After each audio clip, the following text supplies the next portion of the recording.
Oh yeah, you gotta get Grifty. swifty. You gotta get Grifty. swifty in here. It's time to get Grifty. Grifty. Grifty. Grifty.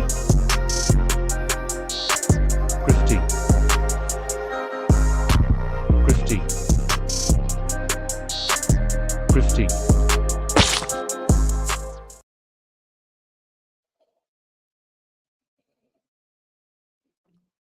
What's up, everybody? Welcome to Crime-Splaining the Interwebs. I'm your host, Grifty, a small-time former criminal from mid-state Maryland.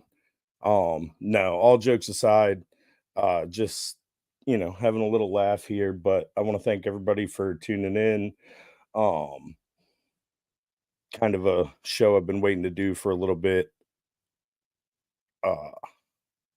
Yeah, so let's get into it. Before we get started, I'm gonna go over a couple little disclaimers that apparently are necessary when talking about this. Obviously, I reserve the right to change my opinion as new evidence becomes apparent, and particularly body cam footage. I think a lot will be learned when that comes out. But yeah, obviously, I don't condone child abuse or child neglect or anything like that. So, yeah, any of those accusations, you can basically go fuck yourself with that. As far as my relationship with Nick, obviously, I am a mod for him, but that's as far as it goes. I've never met Nick, never talked to Nick on the phone. I've interacted with him in DMs a handful of times. That's it. Other than that, I'm a fan, just like thousands of people have been over the years, and that's where I'm coming at this from. But I'm coming at it from a different angle. There's a lot of people on the internet. Obviously, the law tube sphere is really digging into this on from the legal aspect as far as lawyering goes. Well, I'm gonna come at this from a little bit different aspect. About myself, I wasn't a good guy growing up. I made a lot of mistakes. I did a lot of drugs. Did a lot of coke. No ifs, ands, or buts about it. So I'm coming at this from personal experience. I'm coming at this with firsthand knowledge of some of the stuff that a lot of people just seem to be speculating about. And hopefully, my mistakes in the past can help educate some people in this current situation. So there's that. Anything else that I need to get out of the way?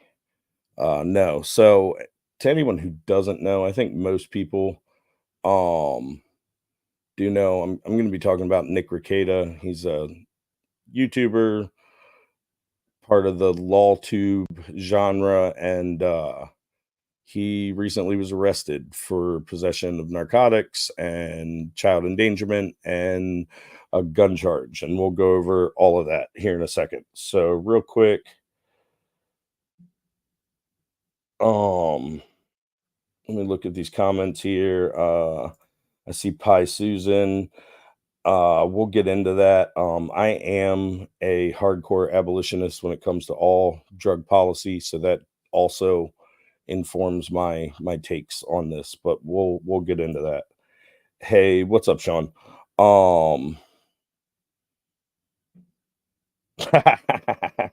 How much cocaine could a small law firm from central Minnesota snort if all small? That's good. That's funny. Everybody, Sean from Third Railify, great guy. Make sure you check out his channel. Hey, Alexa. Interwebs went down during countdown. Hey, Jessica Reloaded, another great creator. You guys check her out. YouTube algorithm. Yeah, I'm seeing a lot of Nick's old streams popping up, actually. So it's funny. He's getting a great algo boost right now and can't take advantage of it. Um, yes, yes, this is a key part of my take tonight. Alexa Mod is a moderator. They're the blue wrenches and openly homosexual people in YouTube chat.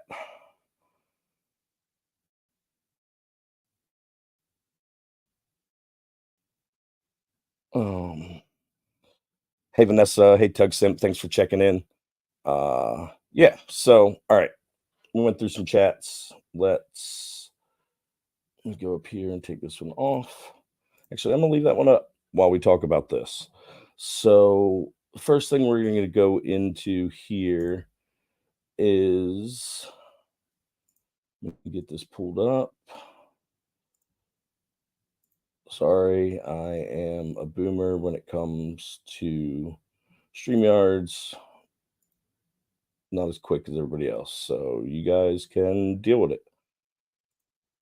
Share screen, share window, not saving anything, not showing anything here. So, and then we're going to go with, nope, I don't like that one.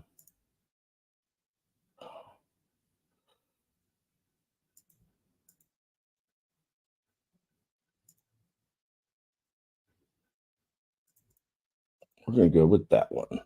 Okay, so this is the supplemental report that came out. This is the one with the most details about what happened.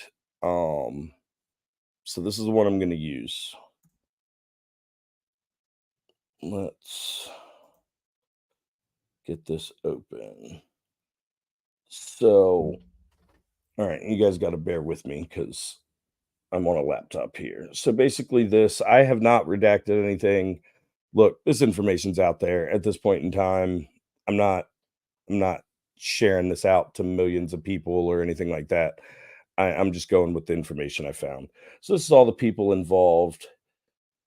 Couple things I want to point out that are very important. Down at the bottom, you have the mentioned categories. Uh, Paula Joe Holman, Jamie Lee, Elizabeth Wright, Cheney Lynn Bitson. These people are important, so we gotta stick with it. Let me move something around here. Hold on.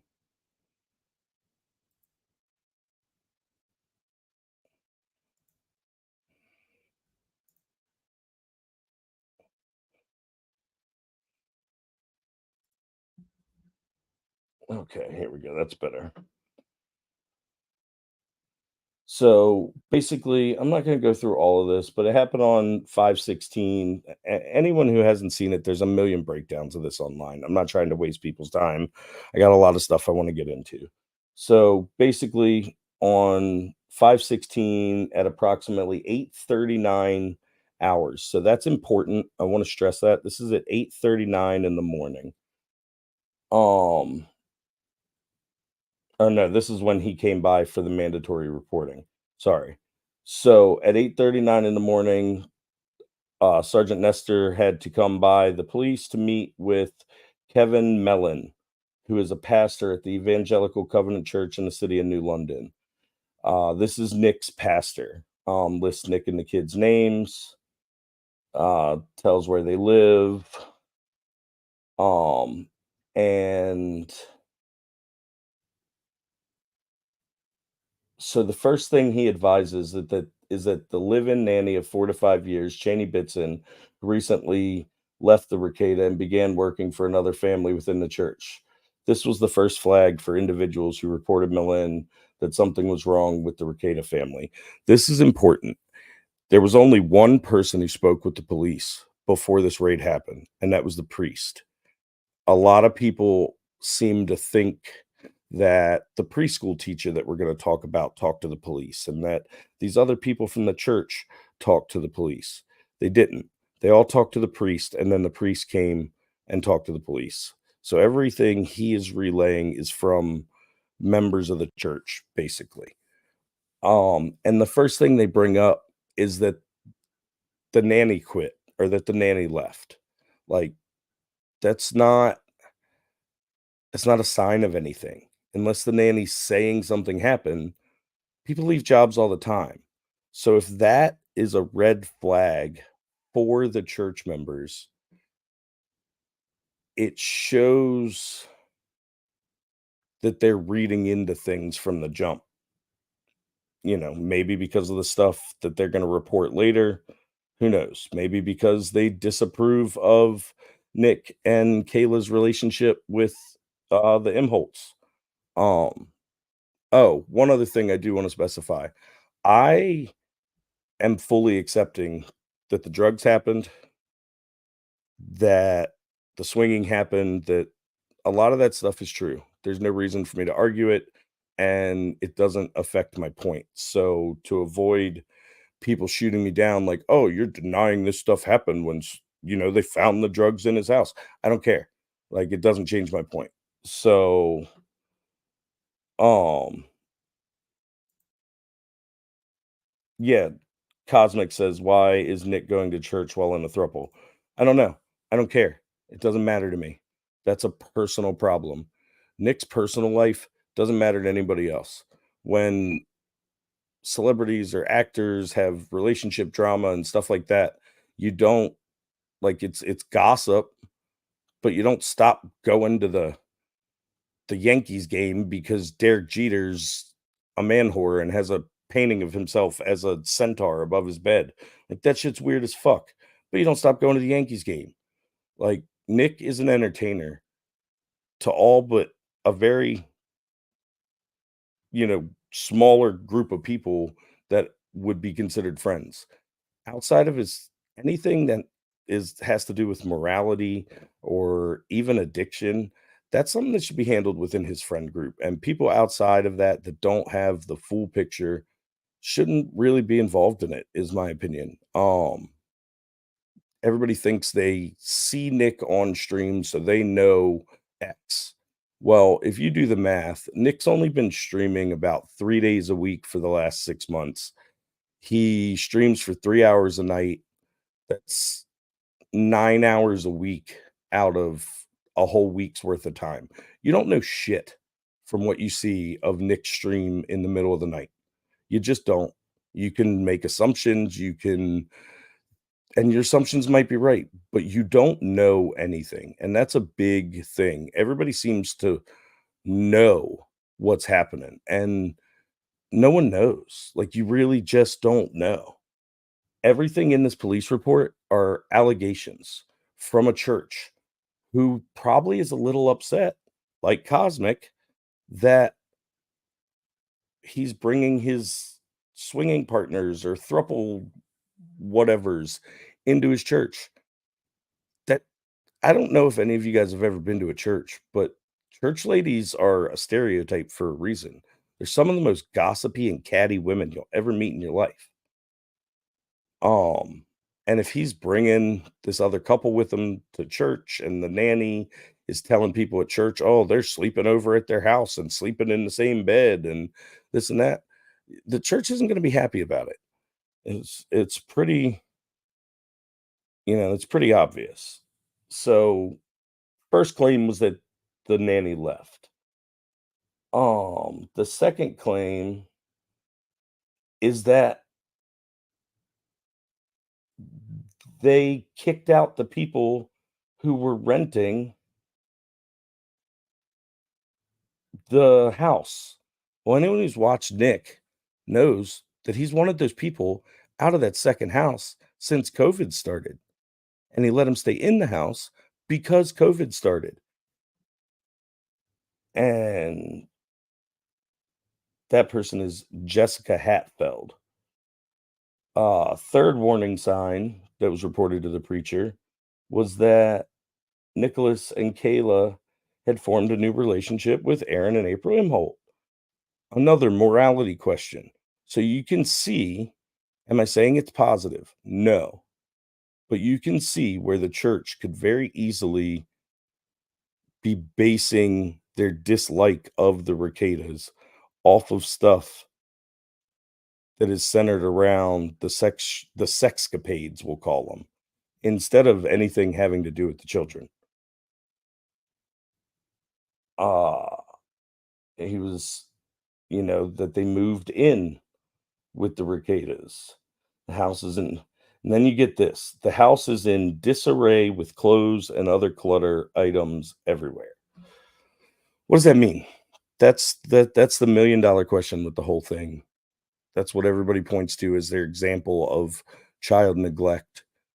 It's what does it mean? My house is full of clutter and there's dirty dishes in the sink right now. I only have 3 kids. We don't live in a 5,000 square foot house. We live in a 1,000 square foot house.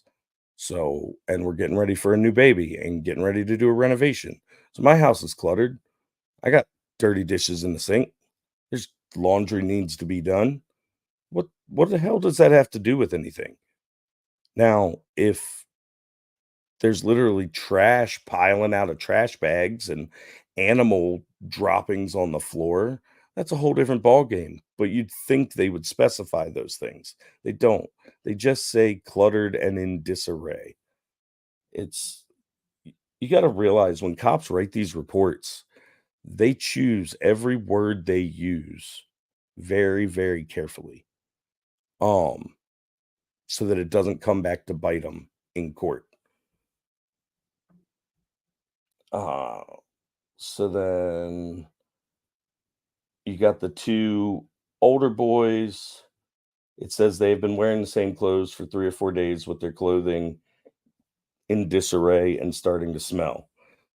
A lot of people are saying the kids told the preschool teacher or whatever, or the kids told the pastor this happened. You can't know that from the statement. It just says that the pastor told this to the police. It doesn't say who told it to him. Like, you guys have a dislike for, or not you guys, but so many people have a dislike for Nick that to, um, they're willing to jump to conclusions instead of just reading the words that are on the paper. Vanessa, the body cam, to my knowledge, hasn't come out. It should be at some point in time, but it hasn't yet. Um, so again, where does this information come from? Anyone who wants to hurt a family that they don't like, one of the first things they do is start talking about how they raise their kids. So we need proof. We need the body cam footage. And like I said, if the cam footage comes out and the kids are walking out of there barefooted and dirty and they're walking over trash and look like little orphan Annie, then yeah, I'm going to condemn that shit with everybody else. But so far, I haven't seen anything. And the charges, which we'll get to when we get to it in the report, that they were hit with, don't indicate that that's the case. If it was the case, they'd have much different charges. And then we get down to the preschool director at the church that Cecilia attends is Paula Holman.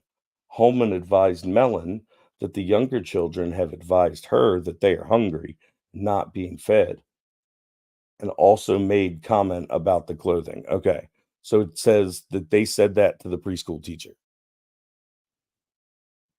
How do you know? And why is there a preschool teacher dealing with children aged 6 through 16? That's not preschool aged. So again, there's questions. Does it mean it's not true? No. But there's definitely questions.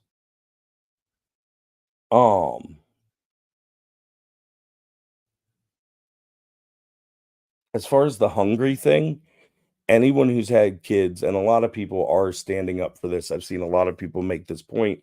So just to address it real quick, if you have kids, you know that they'll tell you they're hungry 5 minutes after they finished eating, especially if they see something they want, like a cookie or a snack. They'll tell you they're hungry.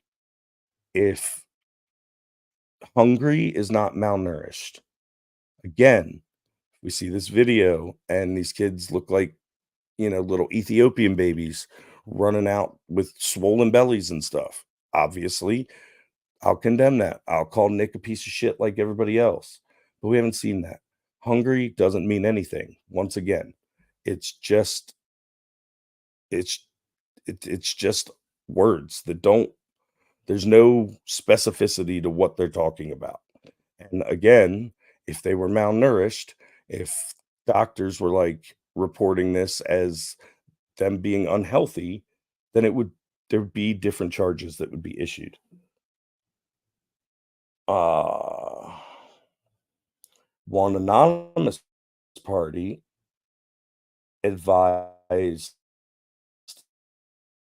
the preacher, not the police, that they do not believe that the children born in 2012 and 2015 are being homeschooled, while the older boys do attend school at the Wilmar Community Christian School.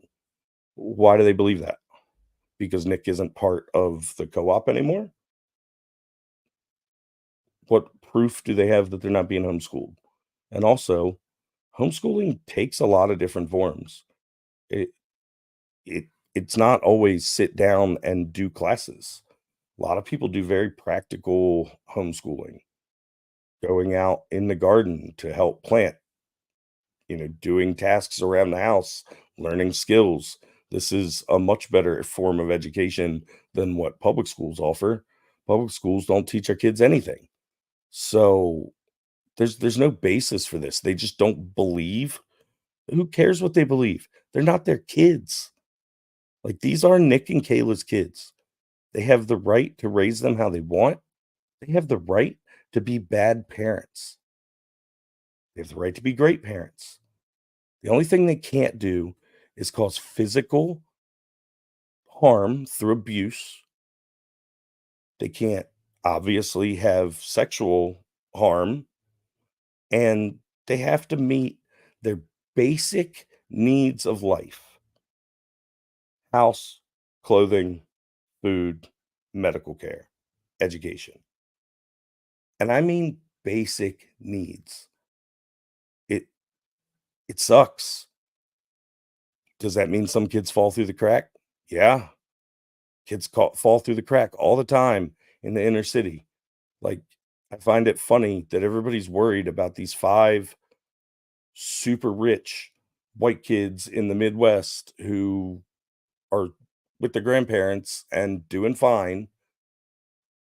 And but yet when it comes to people in the black community saying, "Oh, well, we have all these disadvantages and that's why we can't get ahead," everybody wants to tell them to pull themselves up by their bootstraps and stop making excuses and all this.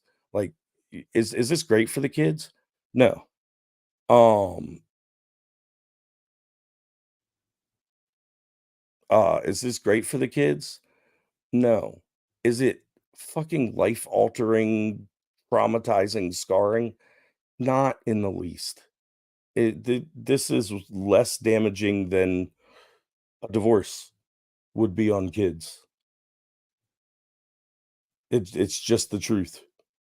And if you don't understand that, at least with the information we have now, again, should we get proof of actual harm being done to these children, that all changes. I'm going to keep repeating that because I have to nowadays with this topic. Um,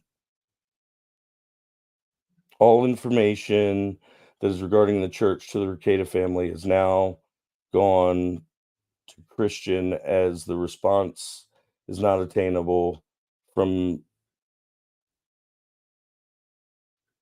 Nicholas and Kayla. An anonymous person advised Melon. I don't know what that means. Am I missing something on my Zoom? All information that is regarding the church to the Rekieta family has now gone to Christian, as the response is not attainable from Nicholas and Kayla. So maybe that means they talked to their oldest son. If I'm reading it, maybe it means the pastor talked to the oldest son. Not sure. It's not very specific. Maybe someone else has any ideas. I'm willing to listen. Um, Sean Sean says it's not just being hungry, but also not being fed. Hey, there's a lot of kids in America that need to not be fed. Like, let's be honest. We overfeed the shit out of our kids. Something like 70 or 80% of kids are obese by the time they hit puberty, and that's ridiculous. So, what some people think is a level of feeding kids that's quote unquote healthy, the results say that the majority of them don't understand what a healthy diet is for a child. Um, I just want to put that out there. It says an anonymous person advised that they had observed Nicholas being lethargic and appeared to be high or drugged driving a car around. How do you know? That's fucking gossip. One, Nick said for years he has narcolepsy. Seems to me like that causes lethargy and might appear to an outside observer that he was maybe high or drugged. You know, Nick's never had a DUI. He's never been, according to him in the messages, he's never even been questioned about a DUI. So there's no evidence to back it up. It's just gossip. Oh, I saw him. He looked high. The fuck does that mean? Like he looked high. I got a news flash for people. Coke doesn't make you look high. Maybe not sleeping for a day and a half makes you look a little discombobulated, but if you're bone sober and you do some coke, you look the same. There's no difference. It's not like smoking weed and your eyes get bloodshot or drinking and your skin gets flush. It No. Maybe after a couple hours, your nose might be a little red, but you're not nodding out like you're on heroin. It's it doesn't add up with the drugs they found that he would, quote, unquote, "look high" or be lethargic. Actually, if he's lethargic and appears tired, that would indicate that he was stopping doing the central nervous system stimulants before he drove his kids around. It's actually counter indicative of the accusation based off of the drugs that were found in his house. Um Another anonymous person advised that Nicholas will walk out randomly during sermons. So what? Maybe the preacher fucking sucks. Sounds like he's kind of a little bitch. Maybe his sermons just aren't that good. Or maybe he's sitting up there on his high horse and writing all sorts of sermons directed to the Reketas and their unholy sexcapades. And Nick doesn't want to fucking listen to it. You don't have to stay in the sermon. Like that doesn't mean anything. Like the fact that they take this as signs that something's wrong with the children. Sure, a couple things, the conversations about the clothes, maybe the hunger thing, but everything else that it means nothing. It's literally church gossip. Anonymous individuals have they talk about noticing behavior changes. Fine, probably they're staying up all night doing drugs. Like there's probably behavior changes. Like whatever. Um, and that they're losing weight. Yeah, they're damaging themselves. Notice how everybody notes that Nick and Kayla are losing weight and Kayla's looking anorexic, but never does it say, and we notice the kids were losing weight. It's never a claim that was made. Cosmic crack makes you look high. Buddy, I'm telling you. Um, I don't know what that was. I'm telling you, it doesn't. I used to do over a gram a day. Like, it doesn't. Sorry. You're just wrong there. I know you're in substance abuse counseling and stuff like that. Yes, long-term use can change your physical appearance. Yes, that is different from the drug making you look high. Like, they're not the person didn't say, "Oh, I saw him in his car and he looked like a cokehead." They said he looked high, meaning intoxicated. That's another thing that a lot of people don't realize about coke. It's really not intoxicating. It's powdered energy. So most people's frame of reference for drugs is things like weed or alcohol that make you fuzzy-headed and make you stuff like that. Coke itself doesn't do that. Again, well-rested person takes a line of Coke, gets a lot of energy and a dopamine dump for 30 minutes, and then is fine. There are negative effects for doing Coke in succession and not sleeping, but those are the same effects that you would get from sleep deprivation in any other way. Um, Coke itself doesn't like if someone was sober and did some coke and did a field sobriety test, they'd probably do better than if they were just sober. Would be the point I'm trying to make there. Um, so yeah, they had weight loss.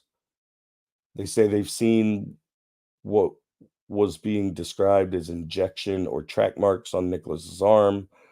There's no evidence of IV. Nick denies any IV use ever. He also hasn't denied the drugs. He's denied the child neglect and he's denied IV usage in those text message. He hasn't admitted to the drugs for legal reasons, but he hasn't denied them either.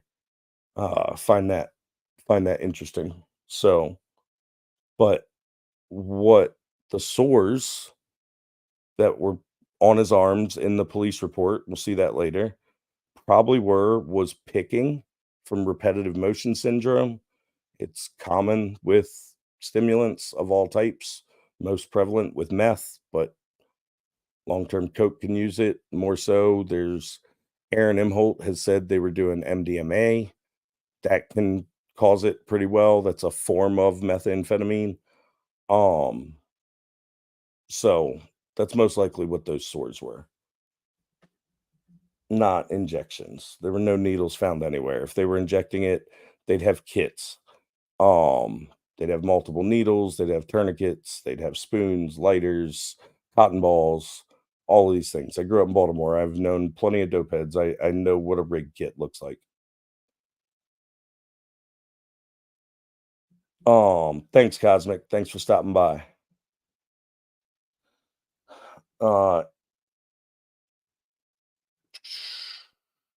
then they go into, oh, his subscribers are down, possibly resulting in financial issues. Pure speculation, has nothing to do with the price of tea in China. Probably put in there from my experience with cops as some sort of way to insinuate that maybe they were trying to supplement that loss of income with some sort of distribution, and maybe they were hoping they had a quantity that would rise to that. But in Minnesota, you have to get over 50 grams before it's distribution, so they didn't, which is good. There'd be a whole nother set of charges. Anonymous person also advised Malin that at one point, Kayla and Nick left with the Imholtz to go to a casino, leaving the children alone, putting the oldest son, who was born in 2007, in charge. It makes him 2007, 2014 is 10. No, 2017 is 10. So he's 16, 17, and they're complaining that he was left in charge. It's ridiculous. Like, a 16-year-old can very, very easily watch their brothers and sisters. Um, yeah, Susie says she was babysitting when she was 12. Exactly. Like, that's ridiculous. And the fact that that's the type of information that the people are taking to the pastor indicates, at least to me, that it's rising to a certain level of gossip instead of actual concern for the kids.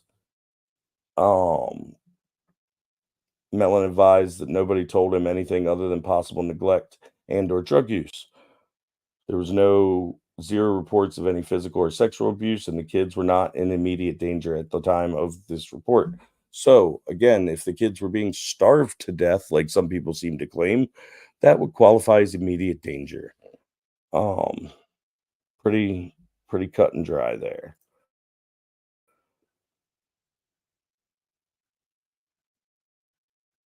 Oh yeah, Aaron's a piece of shit.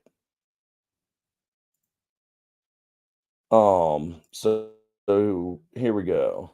People that were there, I want to point out they sent one, two, three, four, five, six, seven, eight, nine, and possibly the investigating officer would make 10. They sent 10 cops, sounds like a SWAT team to me, to go serve a search warrant on an internet personality over suspected drug use and possible child welfare circumstances. Again, does it mean there's some broad conspiracy against Nick? No. Cops always overreact. They always show up with way too many people, and that's why situations get escalated. But does it indicate that, they weren't, there was no benefit of the doubt being given? Let's put it that way. He's a lawyer, he's a member of the community for a long time. In small towns, it's not uncommon if they have issues like this to just kind of come knock on your door, let you know, hey, we got a search warrant. But no, they showed up with a whole crew, and I'm interested to see the body cam footage for that aspect as well, to see if these guys are showing up just in normal duty uniforms. Are they, kitted out? Is this a legit SWAT team, like breaching team? Like, who did they send to carry this stuff out? So I want to go over this. Charges. Once again, this is important for me. And I think, yeah, so you guys can see. Oh, let me hold on. Charges. A lot of people are saying that Kayla was charged with abuse and Nick was charged with the endangerment. They're not. They both have the exact same charge, neglect or endangerment of a child, code 609.378.12. The exact same charge. Where the issue with that comes up, is they on one of the other documents, there's a line for the charge, and then there's a line for the penalty saying, like, what penalties they are they are,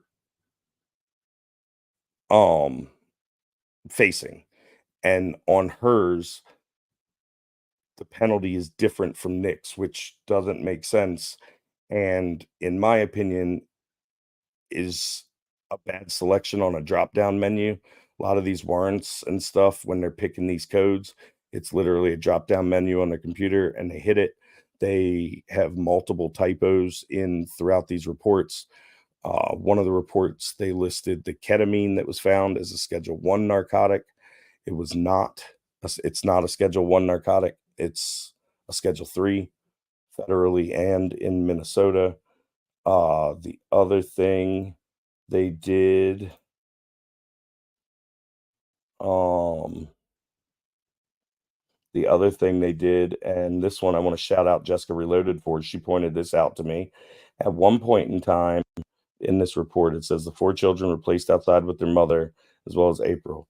The children located in the residence were Cecilia, Audrey, Sylvia Marie, and Avery.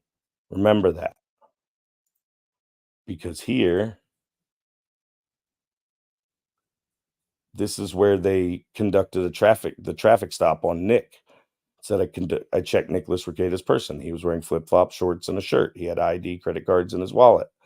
At that time, we went back into his vehicle, which also had his daughter, Sylvia Marie, in the passenger seat, and he was presumably taking her to school. We went back to the residence, and I assisted at the scene by standing near Nicholas Rekieta, Kayla Rekieta, and April Imholt, and the Rekieta's 4 children, and then it lists all 4 of them. So, is this is this indicia of some grand conspiracy? No, but it does show carelessness on the cops when writing this report. Definitely shows that. So let's see, we got that.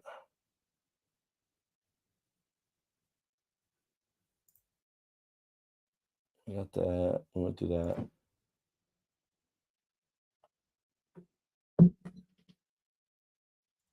And then we're going to go over this one. This is what they found. This is where I'm going to answer some questions for some people. So it says a yellow snort tube positive for cocaine. I hear a lot of people asking, well, what's a snort tube? Don't they just use dollar bills? Don't they just use straws? Sure, yeah, if you don't have anything else, but you don't want to use dollar bills because they're gross and you can get sick from your nose. You don't want to use straws because they're sharp and they cut your nose. Snort tubes normally are glass, kind of like a bowl or something you'd get to smoke weed with. Some of them are just plain clear glass. Some of them are ornate and fancy, but that's what a snort tube is. A black vial with a white powdered substance inside. Tested positive for cocaine. I want to pull up.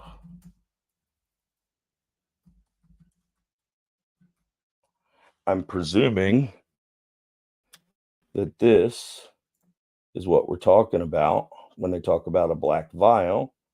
If I can find one, probably something like this or like this right here. Pull that one up. That is probably what they're talking about. That's a snuff bullet. You put the cocaine down in the jar, you twist this little knob, it puts a pre-measured dose in there, and you snort it, twist it around, and you snort it. Aaron has talked about Nick having a bullet, which is why I'm presuming that that's what it is. And remember that all packaging is included in the total weight of the cocaine they find. Very common trick by police. So everybody's saying, oh, it's just baggies and it's a couple, half a gram here, half a gram here. No, that's a whole glass jar. That thing probably weighs easily 5 to 8 grams minimum. So there's that. You got credit cards used to chop up the cocaine, divided into lines. 22 caliber spent shell casings on the floor of the nightstand in the master bedroom. So I guess that means on the floor by the nightstand. Nick says he doesn't own a 22. Anyone who's been shooting knows that brass goes everywhere. The fact that they're by the nightstand sounds to me like maybe someone was out shooting. We know April hunts. Sounds to me like some brass ended up in someone's pocket and fell out when they were emptying their pocket. Again, I don't have anything to back this up, but the rumors of he's running around like Yosemite Sam shooting holes in the ceiling, they'd note that in the report if there were bullet holes in the fucking walls. So my assumption is more plausible than Nick's bedroom being the OK Corral. It's fucking ridiculous the shit people are, like, assuming.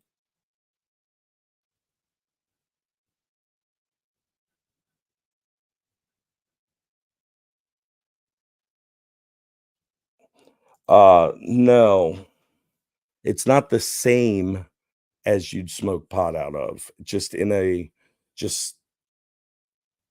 in a similar glass blowing style. Like, it's blown, they tend to have colors on them. Sometimes they have little marbles on them, but it's just a straw, probably about, you know, yay long, but it's just glass, and it's got rounded edges so that it doesn't cut your nose, and it's glass so that stuff doesn't get stuck in it. Um, they found his 6-hour AR with several magazines and loose ammunition, serial number, blah, blah, blah. I wanna see this on the body cam and in evidence photos because Nick says that it had a cable lock through the breech. If that's the case, and they didn't mark it on here, again, goes to show them being disingenuous with the way they filled out the form. Um, Glass container with metal filter and grinder and glass container. Doesn't it says they're positive for cocaine, doesn't say that it include cocaine. So my guess is there's just residue. For those of you that don't know, if you're getting good cocaine, it's not actually a powder. It comes in chunks and it's still kind of moist, and that's when it's good. If you get it and it's just pure powder, it's very um adulterated, adulterated. It's cut, it's stepped on a lot. So the grinder and the screen are used to break up those big things when you have lots of money to buy fancy little toys. Then it said they found a bag with cards and a dollar bill, positive for cocaine in a safe. Um, okay, so the top stuff was located near the nightstand. It seems to me, notice there's the only thing out was that one baggie. Oh, it does. Hold on. I want to correct myself. I made a mistake. They did remove the powder from the black container and placed it in a baggie, and it weighed 2.2 grams within the bag, not the container. So that's my fault. Um, Fully capable of admitting when I make a mistake. Um, yeah, but there's just this little bit personal use sealed container, nothing out and about on the nightstand. Everything else is in a dresser, in a safe, in another safe. So there's accusations, oh, they had these drugs all around the house and the kids had all sorts of access to it.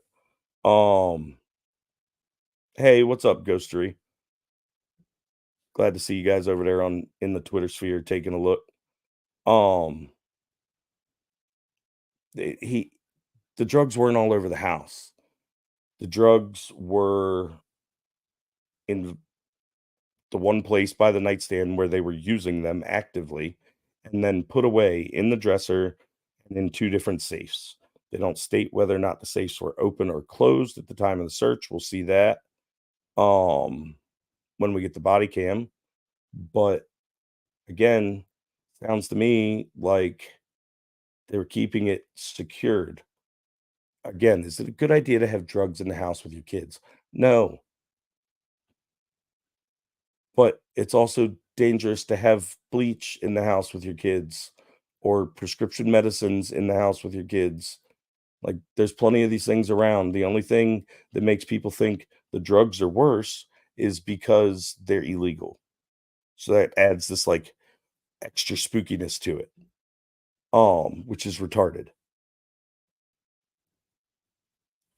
But yeah, in safes. And that, you know, I am of the personal opinion that Nick is not as far gone as people seem to think. Do I think he probably has a problem? Enough of his friends say he does, so I'm gonna agree with, he's probably doing too much coke. Do I think he's hit junkie stage? Not at all. Junkies don't lock their stuff in safes. Junkies don't have separate little bags. Junkies don't have almost an ounce of coke just sitting around. You give a junkie an ounce of coke and they're gonna die because they can't control themselves at all.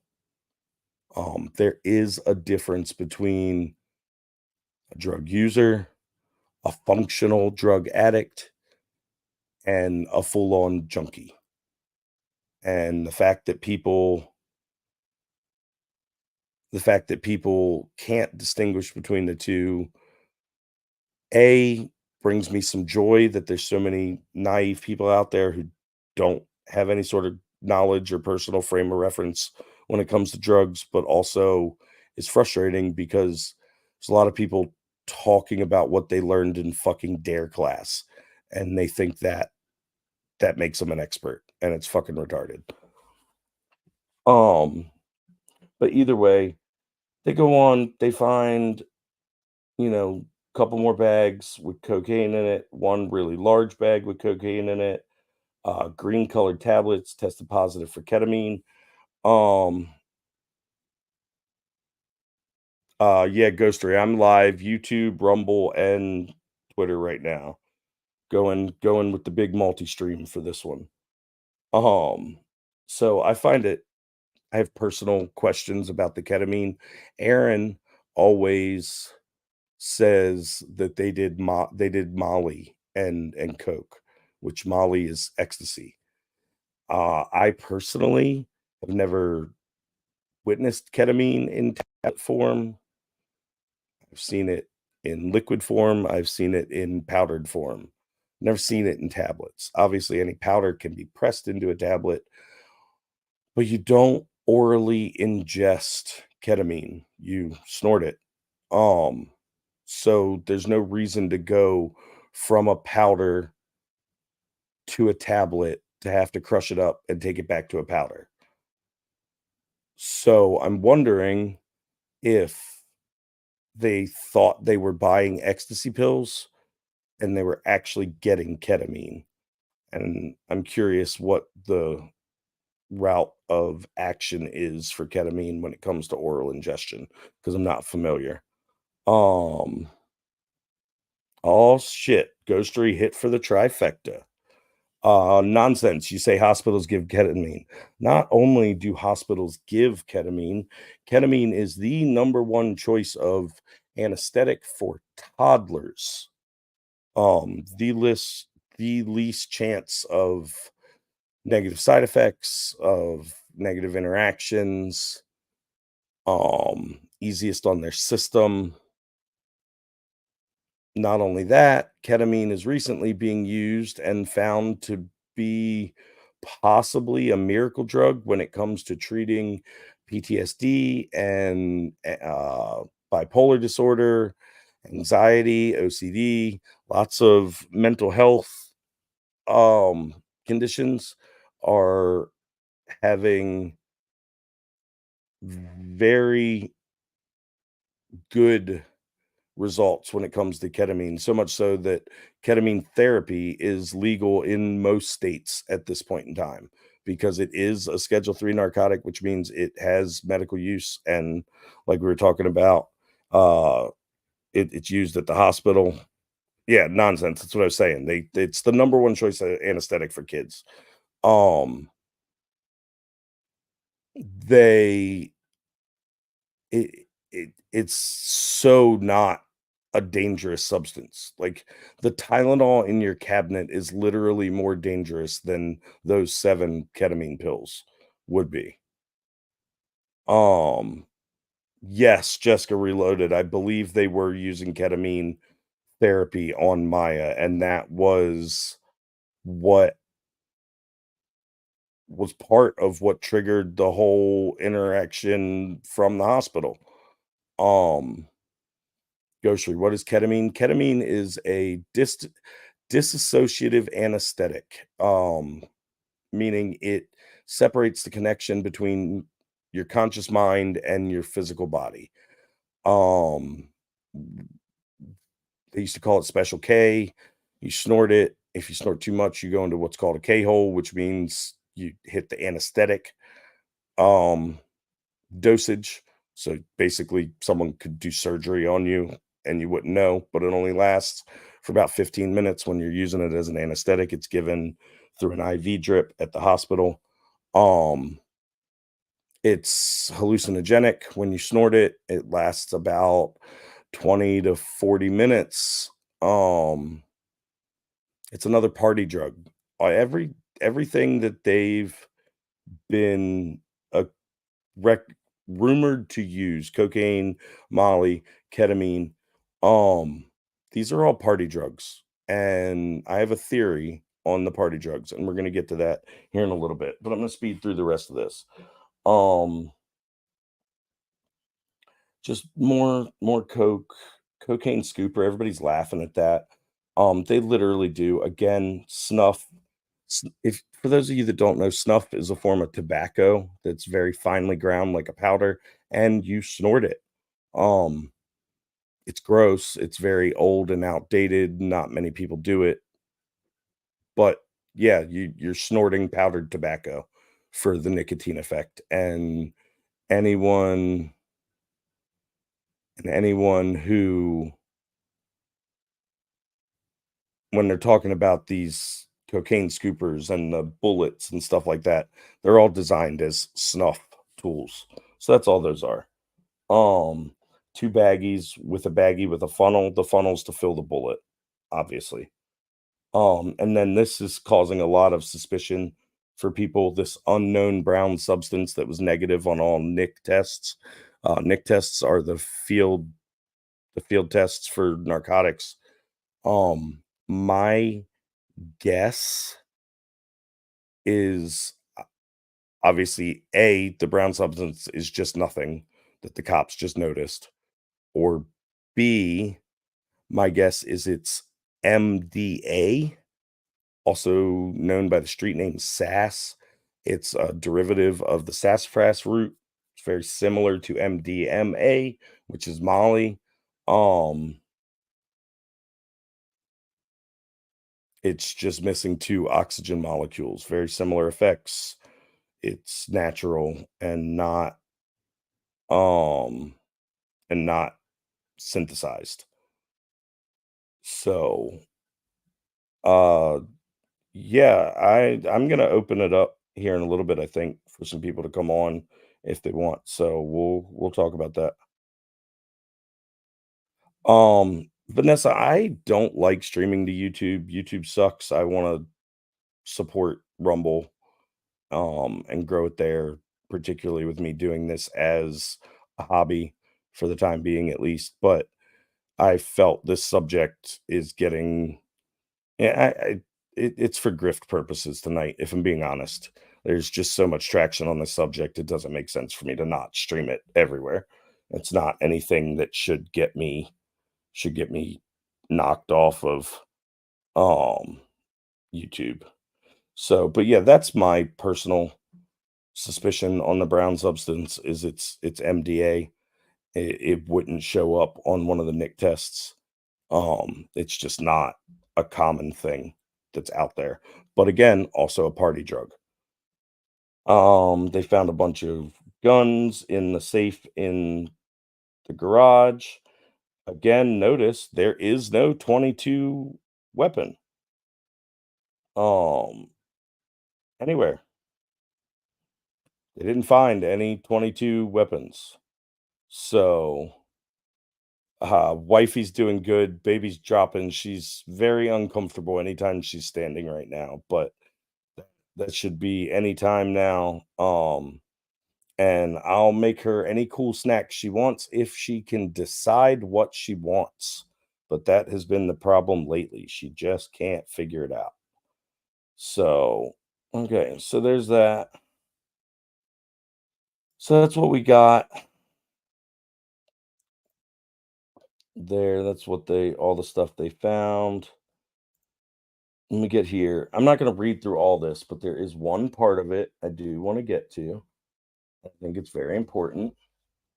So, yeah, they're talking about, first of all, Nick's daughter's based as shit. Don't open the door for the cops ever. Make them break the door down. If they don't break the door down, then if you go to challenge the warrant, they're going to argue that you gave them consent. Um, if they broke your door down, there's obviously no way they can argue consent. So if they're there with a warrant, they're coming in either way. They're going to fuck your house up either way. A door's the least of your worries.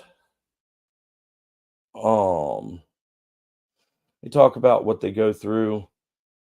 My personal opinion is that the children were never at more risk in this entire situation than they were when the cops showed up at their door to conduct a raid on their house with 9 or 10 officers first thing in the morning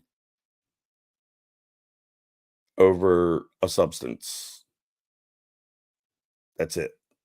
Like, to me, that's the most danger the kids were ever put into. They get the kid outside, they keep them all, they're all standing with Nick and Kayla. I'm looking for the line about the clothes.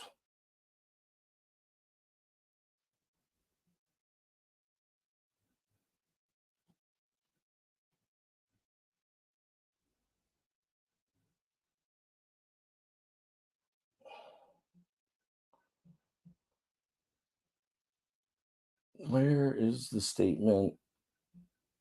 Is it not on this one? Aha, here we go. This is what I wanted to get to. This is the last part in the report, and then we're gonna kind of talk about my theories on this stuff. But this is something a lot of people are jumping on too. It says while assisting in keeping the 4 children occupied outside of the residence, Cecilia Rekieta, which I believe is the 6-year-old, when asked about getting clothes, wanted new clothes as she made reference to the fact that she has been wearing those clothes more than that day.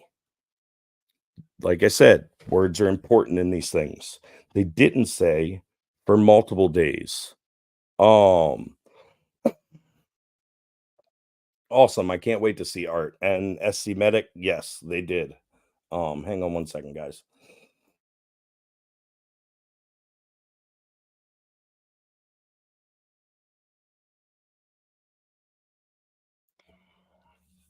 Sorry about that. Um, like I said, clothes or words are very important in these reports. And they say, when asked about getting clothes, so the cops asked her if she wanted to get clothes, presumably because they were going to, it's public knowledge at this point, their grandparents' house. So the cops asked her, the cops brought the subject up. It wasn't like the kid just ran to the cops and was like, "Oh, I'm so dirty. I need new clothes." And it wasn't like she was so noticeably dirty that she needed new clothes, or at least that's not indicated here. And then it says she wanted new clothes as she made reference to the fact that she had been wearing those clothes more than that day, not multiple days, not since before yesterday. She specifically said that she had worn them longer than that day. Well, this raid happened at 10 o'clock in the morning. If she went to bed the night before, not in and didn't put on pajamas, which isn't a crime. My kids sleep in their clothes half the time. Like my oldest two don't wear pajamas anymore. They're teenagers. My youngest can't decide whether he wants to wear pajamas, sleep in his underwear, sleep in the clothes he went to school in. Doesn't matter. We change clothes in the morning. And she knows that she is supposed to change clothes. Well, a 6-year-old who's being neglected and never made to change clothes isn't going to know that she needs to change clothes because she had them on more than that day. Like, the like, 6-year-olds don't have great personal hygiene. You have to teach it to them. So, the fact that she knew this means she's getting taught this, which seems to indicate that she at least somewhat regularly changes her clothes. Now, as far as wearing clothes for multiple days, first of all, if that was a crime, just about every teenager would be taken from their parents because kids nowadays wear the same damn hoodies day over and over again. My 2, it's a constant fight in our house to make them take the hoodie off to go to have it washed.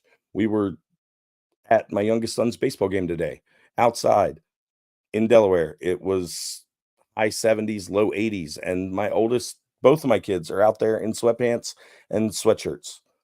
They it it's this generation. They're weird. They're I don't know, and all of their friends do it. It's just they just all just sit around in their hoodies all the time. So, again, wearing the same clothes, like, there's poor kids that only have a couple pairs of clothes. Just because 'cause you're wearing the same clothes doesn't mean you didn't bathe. Just because 'cause you're wearing the same clothes doesn't even mean you didn't change. Has no one ever owned 2 of the same shirt?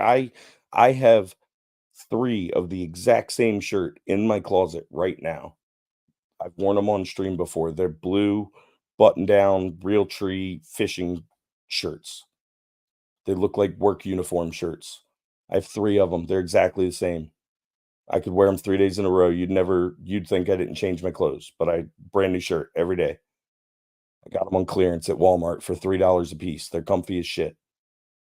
Like, it is it likely? Not necessarily. Is it possible? Most definitely. So to jump to these conclusions that everybody's jumping to is based off of their personal animus for Nick or their weird parasocial relationship that they feel he let them down because he wasn't living the life that he preached to everybody else online. Like, a lot of people are jumping.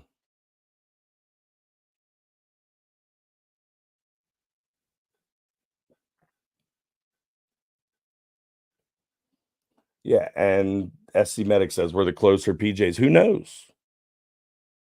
Who knows? Like, and I haven't seen anybody breaking that sentence down, but when you break it down, 1, the cops brought up the clothes situation to her. That's when the conversation happened, and, like Ghostery says, the way the new clothes question was phrased might have tricked the kids into thinking they were going to purchase new clothes or something. Like, who knows? 6-year-olds aren't really great at talking. Um, Mean Copium says, "You need to read the entire document excluding the previous info about the kids wearing the same clothes for 3 to 4 days and smelling is very disingenuous." I already went over that, Mean Copium. I'm sorry if you just got here, but we already read the whole all of the church gossip. We already went over that. So you can go back and watch it from the beginning if you want. Um,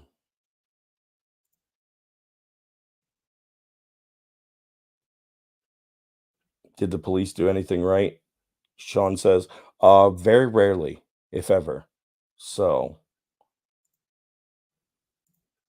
look, here's JR saying she has the same 5 pair of leggings that she wears every day because 'cause they're comfy as shit. You'd never know if she was changing her clothes or not.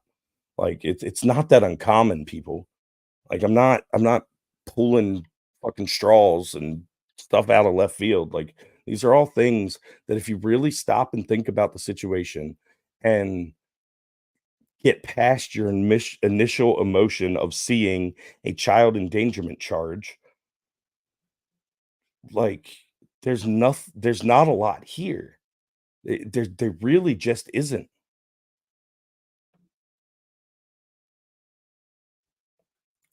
Ralph, I agree 100%. Um, to interrogate the children by the police, I believe. I'm not a lawyer, but I believe to interrogate the children for the police to interrogate the children without the parents' consent or being present would be a problem. For a social worker to interview and question the children during the course of an abuse or neglect investigation, I don't think there's a problem with, would be my layman's guess at that. So I'm not sure. Um, yeah, exactly. Kids are told they're going to grandma's and want to dress up. Raf, yeah, I'm on YouTube, I'm on Twitter, I'm on uh Rumble. I'm everywhere tonight. So yeah, I really wanted to go over that sentence because it's really important and everybody's tossing it around like it's some sort of fucking, you know, that's the damning evidence that proves they were neglecting these kids. And it's really just a bullshit ass cop fucking statement. That's all it is. In my opinion. So there's that. Um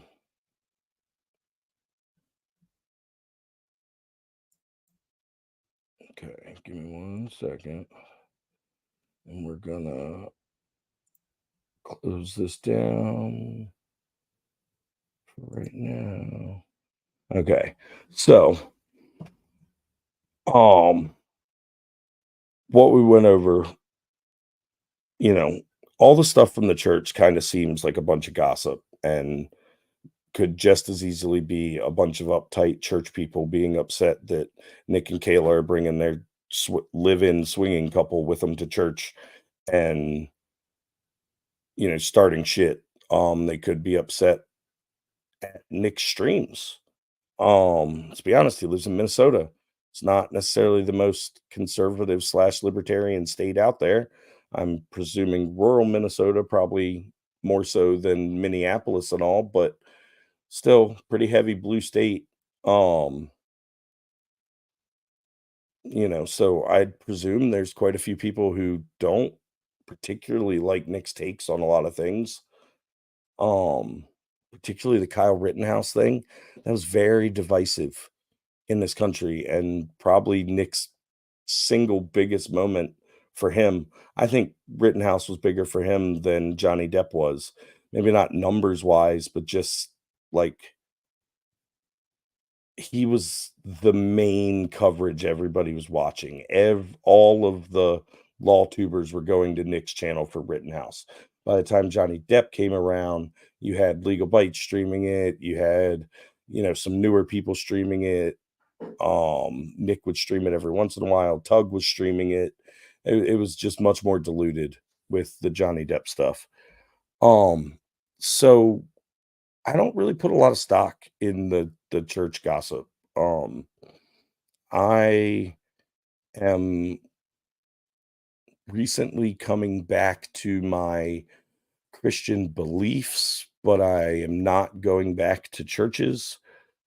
And the reason I fell away from my Christian beliefs for a long time was because of the attitude of churches, the judginess, the gossip, the nosiness, the old church ladies starting drama. That's why I left. That's why I stopped going to churches. So it's could it be my personal bias? Sure. Fair enough. It also is very easy for me to believe that. Um, so that's where we're at with that. Now, I don't really want to go into any more of that. I do have one thing. Actually, let's do that. I want to play this video. It is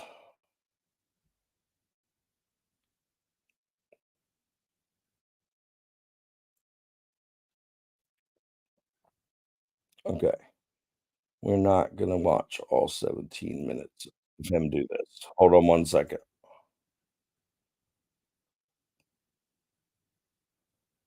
So I'm trying to pull up here a video clip from the stream uh the lead attorney did the other day, who has one of one of the best one of the best takes I've seen. Um, I'm gonna play this from about here. Um, he might kind of cover some stuff that I've already covered. I'm gonna play it on 1.5 speed. I'm gonna step away for half a second. I'm not doing a Nick break here. I'll be back by the time this video is done. I just need to let the dogs out and stuff. So we're gonna play this on 1.5 speed. It's about a 15-minute video, but I'll probably cut it short when I get back. But let me put this up, and can you guys hear that?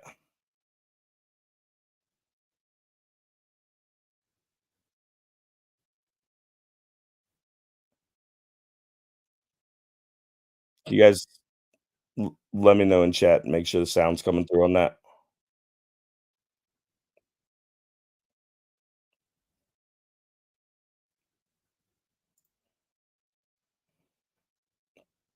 Okay, thank you. Thank you. Thank you. Let's share screen.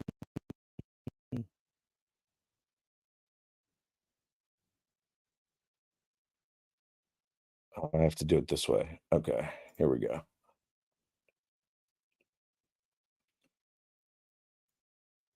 Find it just a little bit. Close 3 to 4 days at a time, and How you about smell now? them. According to what this teacher said, is this 100%? Can you swear on the Bible to it? Hell no. But it's an allegation. And when it comes to children, you need to take these allegations seriously. Are we believing all children? Believing all high school teachers? No, we ain't believing all of anybody. Okay. But we're going to take these All right, allegations awesome. seriously. So we got this going at 1.5 speed. And this whole Take thing a about check it, Nick listen not to what feeding his he's got to children say, adequately, and I'll be his right children back, being guys. hungry, people are wearing Nick out online because of this. On Twitter, on YouTube, and it's like, well, shit. Can you blame them? Now, can we be honest? I don't even know if I should say this shit because sometimes I get in trouble for being too real. If you don't know who I am, mucho gusto. I am the lead attorney, but who I am also is the lead guardian ad litem. I am a divorce attorney by trade. I handled criminal law at the beginning of my career, and then I found what I was really good whipping ass at in these damn divorce proceedings, but family law. And I've been a guardian ad litem for I don't know how long. What is a guardian ad litem? It's an investigative arm to the court, but it's also a person who represents children. I have represented 17-year-olds. I have represented 7-year-olds. I have represented 7-month-olds. I've held my client in my own hands. I have so much experience representing children who I am fighting to get back with their parents, also children for whom I'm fighting to terminate their parents' relationship forever. I have been in so many cases where I'm fighting for the fact that these kids, my clients, never have to see these goddamn parents in their life because of the horrific things that they have done to these kids. I have represented parents who have just allowed terrible things to happen to their kids, and it's not even really their fault. Who remembers the purple shirt girl? I told that way back. Maybe y'all don't remember. Purple shirt girl. She had a kid, and she was beautiful. She's beautiful. She was young. This young Hispanic girl. I remember the first time I met her. I had to do a home visit, and I walked into a trailer, and she was so nice to me. She's about 24. And she invited me to sit down on her couch in the trailer. I had never been in the trailer. That was my first time in a trailer. It was dark as hell in that damn trailer, but it was clean. And I sat down on that couch. Why did I sit down on that couch and my chin hit my knees? I fell straight through that fucking couch. Those cushions were decoration, nigga. There was no, who had sat down and hit their chin on their knees? She was poor. I don't know who gave her that couch. That couch was for show. and she had a child, and her child was in the grave. A boyfriend that she had killed the child. Now, the child's father was in prison, and the new boyfriend was in prison. Then she had another child whose case I was assigned to, and he had a broken collarbone and a few other broken bones. Was it her fault? Who did it? Did she do it? No, she loved that child. Who did it? Another boyfriend who was arrested and awaiting trial. Was it her fault? It wasn't her fault. Why wasn't it her fault? She was retarded. She was beautiful and retarded. And men were taking advantage of her. And she wasn't in a position to protect her kids.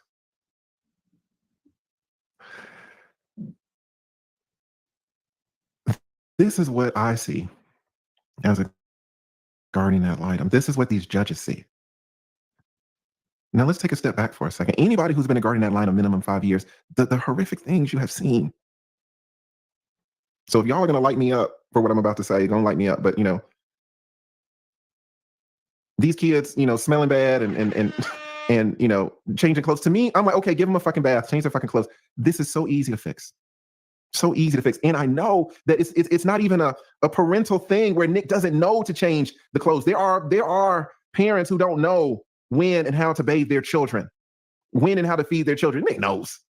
What's the problem with Nick? In my opinion, he's co-opted. He's co-opted by drugs. All right. So we're going to listen to a little bit more of that, but we'll probably EFAP the rest of it. I'll stop and add some 2 cents here.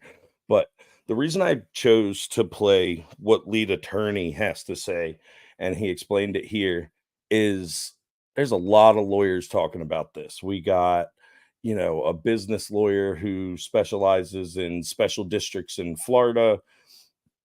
We got constitutional law expert, a couple of them in Barnes and Kurt, just going off their claim to fame, not, I haven't researched these people, but this is what they say. A couple constitutional lawyers. We got Joe, who's a debt collection lawyer. You got Sean, who I believe is a criminal defense attorney. You got, who else is commenting on this? You got a lot of people, but Lead's the only one who was a family law attorney. Lead's the only one who was a guardian ad litem in the courts. Lead's the one that has seen firsthand what real child abuse looks like, what real child neglect looks like. And everybody fucking acting like they're sitting on a high horse, like the stuff that was done, even if the worst fucking case scenario is true, which would be unexcusable, not making excuses, but even if the worst case is true, these kids are going to be fine. Like they really, really are.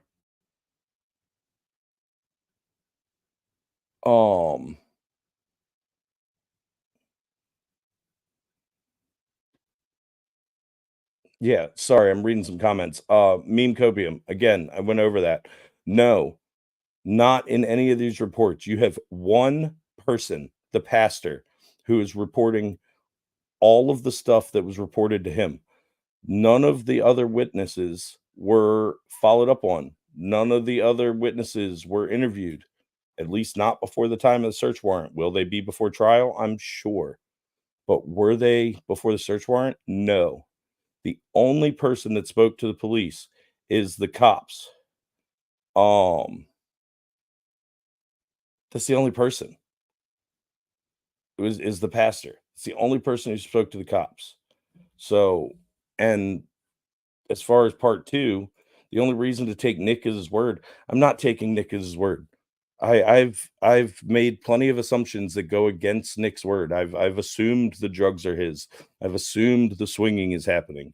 Like I'm not taking Nick at his word. What I refuse to do And what everyone needs to learn to refuse to do is take the fucking government at their word.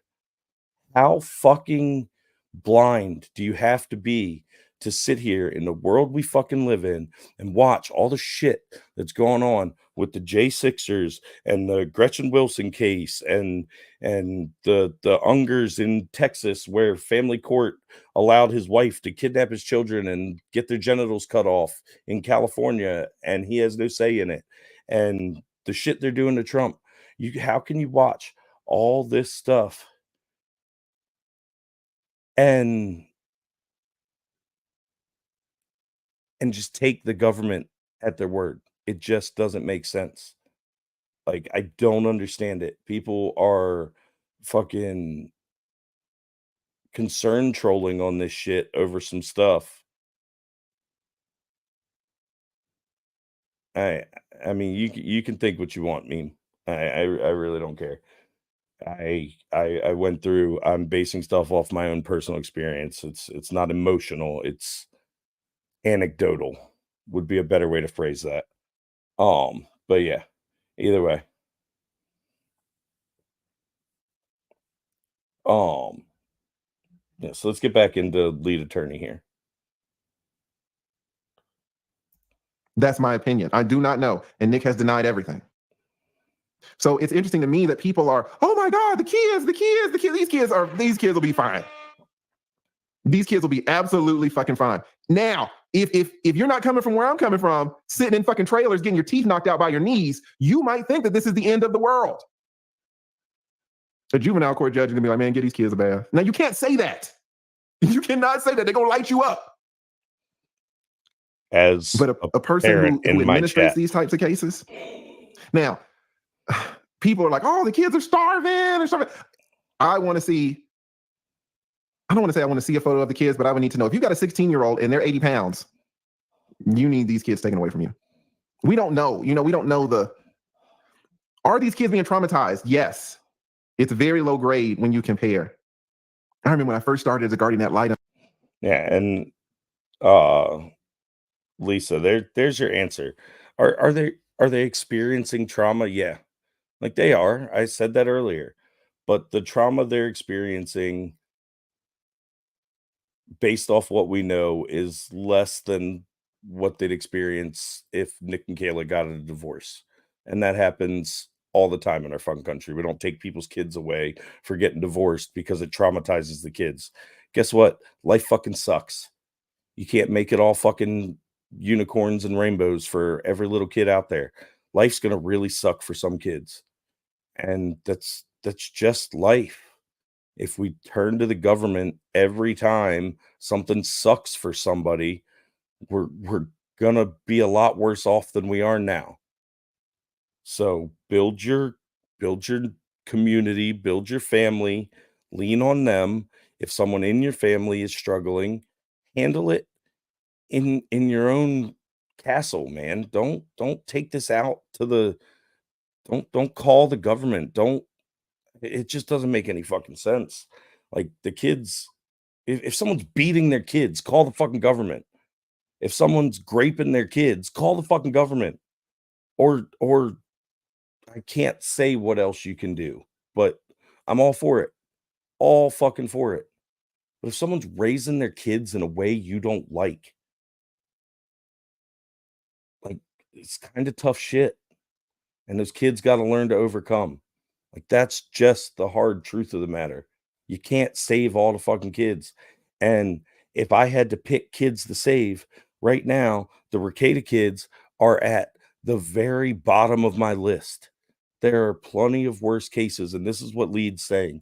Like a family court judge is going to look at this, which is probably part of the reason they haven't brought any abuse or neglect charges, because those would go in front of a family court judge, and he's going to look at it and he's going to ask CPS why they're wasting his time with this case. They can put them on a care plan where, they have to do so many home visits over the course of a year and make sure everything's tidy, and they're going to interview the children and then keep a case open on them. They can monitor them, but even if the worst allegations are true, it hasn't risen to the level of criminality because they haven't fucking charged them with it. The only thing they've charged them with is child endangerment because they were in the same house as narcotics. The same reason Nick got charged for having legal firearms, because they were in the same house as narcotics. They are mandatory add-on charges when you have narcotics charges and kids are around or guns are around.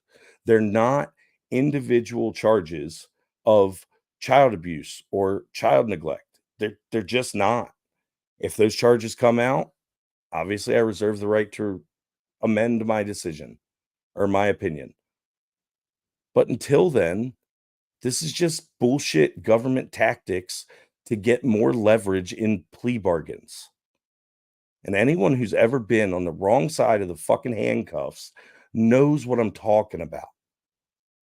It's not fucking uncommon.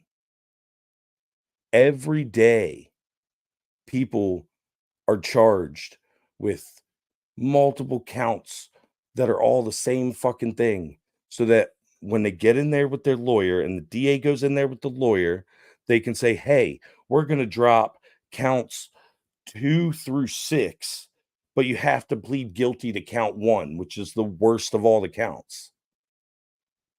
And most people are like, shit, well, I'll plead guilty to that one, and you're going to give me 12 months probation, and I don't go to jail, or I can pay this lawyer to fight it and risk being found guilty of all 8 of them and going to jail for 20 years. And people take the plea deals. Happens every fucking day. It's not uncommon. I don't know what to tell you if you don't think that's the case.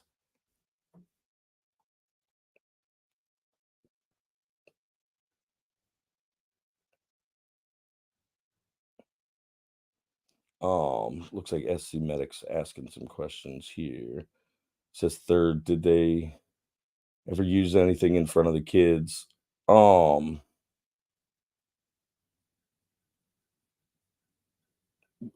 There's no evidence that they did. Everything was located to the master bedroom. I mean, my kids don't go in my bedroom, so there's no evidence that they were doing it in front of the kids. And yes, watching your parents become addicts is probably pretty traumatic, but you know what? Do you know how many kids watch their parents become addicts to Xanax? You don't get your kids taken for that. You know how many people watch their parents become addicts to Ambien? You don't get your kids taken for that. Same thing with SSRIs. Same thing with painkillers. Same thing with alcohol. Like, you can't just choose that, say all of these substances are okay, but this one isn't okay because I like it or because I don't like it. But it's kind of okay if you're using it to numb eyeballs for optic surgery, because newsflash, they still use cocaine for that to this day. I don't know. It just doesn't make sense to me. At least I'm not making excuses for anybody. I'm giving Nick the same courtesy that he gives every case he's ever talked about, that every lawyer's and every citizen and every juror is supposed to give every person who's been arrested for a crime, and that the fucking Constitution of our country says each and every one of us is entitled to. And that is the presumption of innocence until proven guilty. Doesn't matter who you fucking are. The facts of a case can look really bad until you get to trial. And then you can find out that maybe they're not as bad, or maybe they're a whole lot worse, but completely opposite, like we did with Johnny Depp and Amber Heard. Going into that trial, everybody thought Johnny Depp was the biggest piece of shit on the planet. But by the time the trial was over, overwhelming majority of people were rooting for him. Like, this stuff happens. I don't understand why everybody's putting their blinders on just because it's fucking Nick, and just because you got your panties in a bunch because he went to some swinger resort in Jamaica or shoved a fucking bottle up his ass on locals. Who fucking cares? You goddamn moral fucking authoritarians need to get the fuck off your goddamn high horses. The man is presumed fucking innocent until he's fucking guilty. And anyone who doesn't fucking believe that, I fucking hope the cops never come knocking at your door. I fucking pray that you're never dealing with that shit. There was a girl that came in. She was in a wheelchair. She was being wheeled in by her aunt. And she had the biggest smile, and they wheeled her. Everybody was so happy to see her. She had been in the system for so long. I mean, it was crazy, her case. Beautiful. Lisa G, you take diazepam. You're not addicted to it. I've been on it for years. Yes, you are. Diazepam's a benzo. It's one of the two withdrawals that can kill you. Benzos and alcohol. So you can keep fucking lying to yourself and telling yourself you're not fucking addicted, but you are. Go ask your doctor if you can just stop your diazepam tomorrow. I'm serious. Go ask your doctor that. Just ask him if you can stop it. He's gonna laugh at you. She's gonna laugh at you. That's the most ridiculous statement I've ever fucking seen in my life.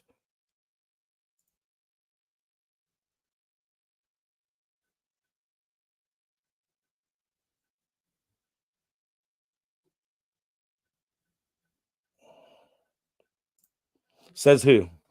Caldy. Says who? What's the difference? The difference is some people in a fucking in the state house somewhere decided that one of them was bad and one of them was good. It's the only difference. Cocaine was a medicine for years. Years. You used to be able to order it in the fucking Sears and Roebuck's catalog, right next to heroin. Both of them were medicines. And then they weren't. Just one day, magically. Because the government thought they were bad. It's fucking ridiculous.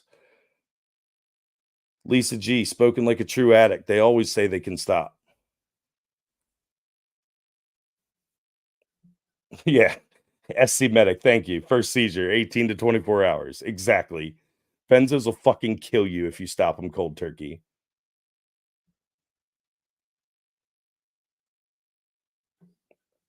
Oh. Beautiful white girl. Maybe she was like 6. Beautiful. Beautiful hair, beautiful blue eyes, beautiful smile.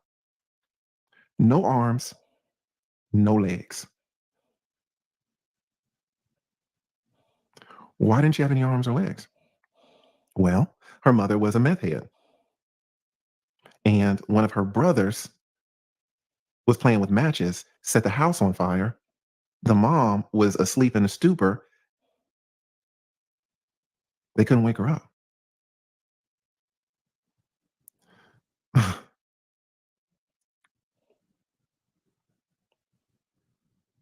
When the that's neglect. Fighters got to the house, they ran in because they heard the girl was still in there somewhere. One of the firefighters said he ran in and saw her on the couch. She was just sitting on the couch. And the couch was engulfed in flames.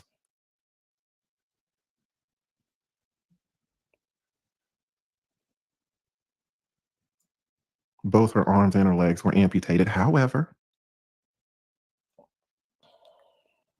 she lived. So when you talk about abuse from somebody who's in the system, don't talk to me about wearing the same clothes. Change the fucking clothes. Just change them. Exactly. Children are resilient.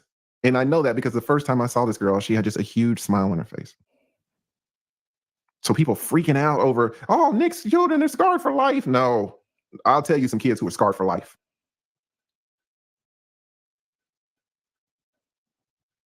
Nick's kids will be fine, assuming assuming that drugs are off the table. Nick is a Goliath. He invented a whole meta. This man is highly intelligent, but his intelligence is not allowed to shine. His awesome personality is not allowed to shine. His caring for his family is not allowed to shine because of the cocaine. Whose decision is it to take the cocaine? It's Nick's. Assuming that he is ingesting, consuming cocaine. Okay. So, like I said, the reason I wanted to put that up is because that's coming from someone who's worked in the system. That's coming from what's happening here?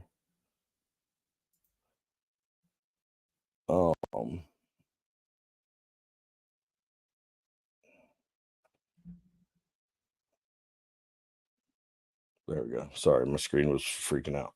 Yeah, that's coming from someone who's been a guardian ad litem, who's seen real abuse, seen real neglect, who's telling you that like these kids are fine. Like at the end of the day, they really are. And anyone who assumes otherwise is doing it from a place of ignorance because you don't understand what A, real abuse is, thankfully, and B, what cocaine use is. So let's go into that a little bit. I don't think Nick is this addict like people think he is. My number one case for that would be the fact that he's just snorting it. Some of the technicalities of snorting cocaine on a regular basis is you have to take breaks every couple of days. Your nose just stops working. It gets clogged up. It gets injured. You physically can't snort anymore. You get clogs that you have to like blow to get out. It can take days. And, for those of you that are queasy, you might want to mute this for a second, but can be the size of grapes coming out of your nose like this. Just then you can snort some more. A real junkie doesn't make it through those days off. They start smoking crack. They start shooting up. That's when you have a real problem with cocaine. Cocaine is not physically addictive. It does not create physical dependence. It's mentally addictive. You want to do it more, but because you don't experience withdrawals when you come off of it with the right motivation, it's really easy to come off of. And getting your kids back seems like a good motivation. So I don't think Nick's going to struggle with the cocaine. Everybody's stressing about the cocaine. Oh, he's doing coke, blah, blah, blah, blah, blah. Nick's hardest struggle he's got ahead of him right now is the fucking alcohol. Because I guarantee you he started drinking a whole lot more alcohol when he started doing coke. Because they negate the negative side effects of each. So he almost certainly has a physical dependence to alcohol. And like I said, alcohol and benzos are the only two withdrawals that can kill you. So everybody's focusing on the illegal drug that was in his house, but the alcohol is what his biggest hurdle coming up. Tabby's daddy, yeah. I was very open about that at the beginning of the stream. This is absolutely coming from experience, which is, I think, a perspective that needed to be added to the situation because people either A, don't have the experience, or B, are too scared or proud to admit the experience. I don't care. I'm not ashamed of my decisions. Every decision I made throughout my whole life made me the person I am today. So I have no problem sharing my experience.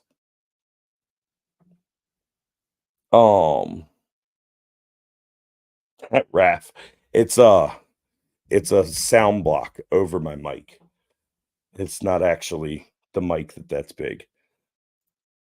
All good, Tabby's daddy. I just wanted to be very clear about that. Yeah, this is coming from very much personal experience. I used to do over a gram of coke every day, other than when my nose stopped working.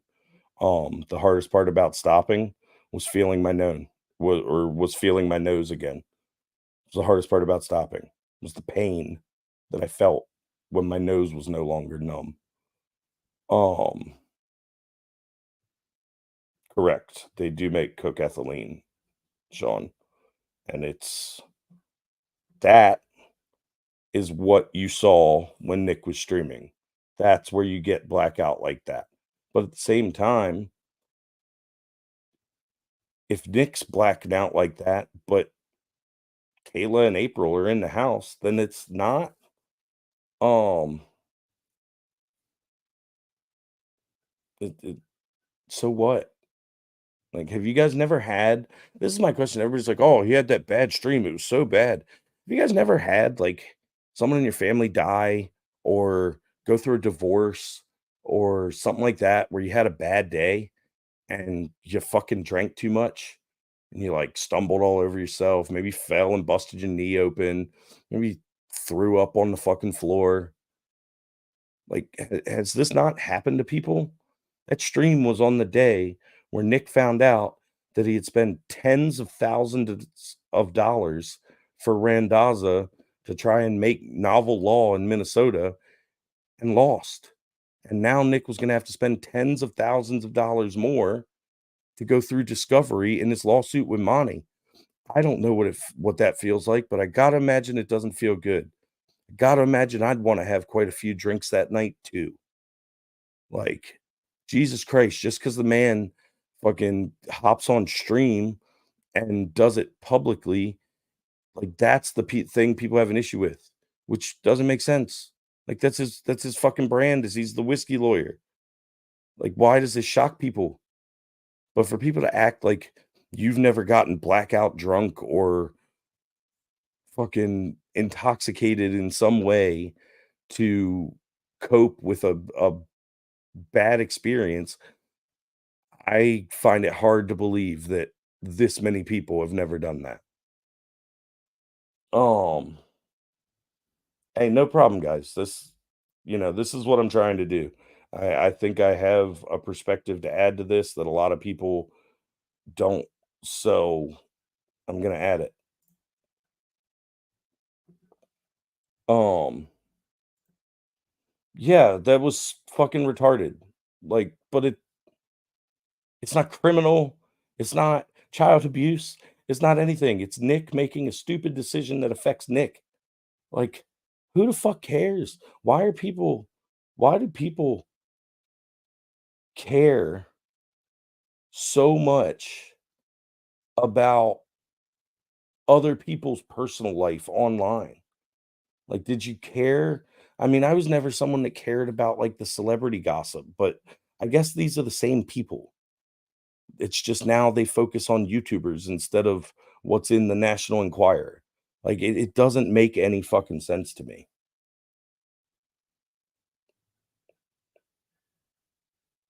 Um, so yeah, so that's my take on the cocaine use. Now as far as like everybody's theories on things and all, I wanna put something out there. Um, I think, and I have no, again, like I said at the beginning of the stream, I've never talked to Nick. I don't know Nick. I'm basing this guess, and it is a guess, again, off of my life, and I'm gonna share a little bit of my story of my first marriage here. My first marriage, my wife was a stay-at-home mom.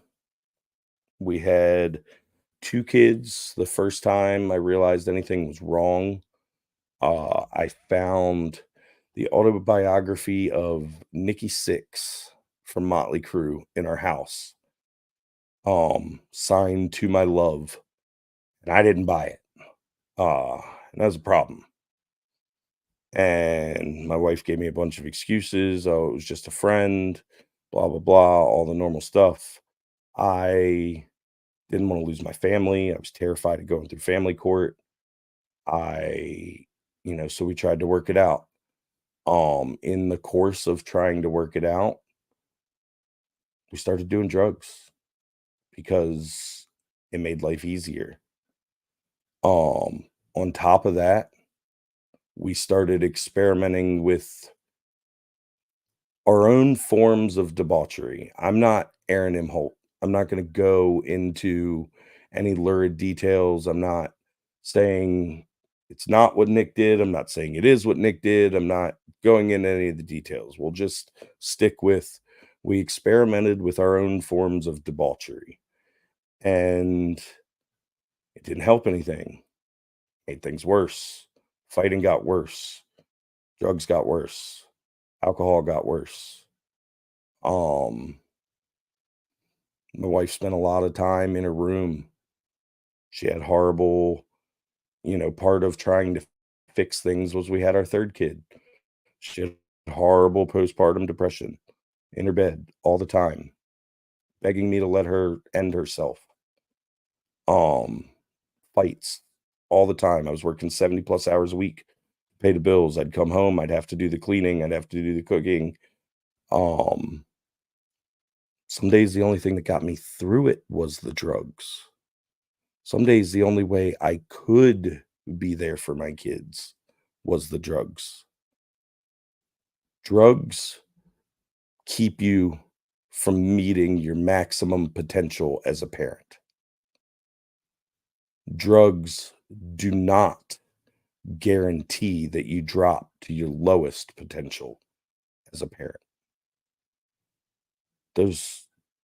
They're completely unrelated.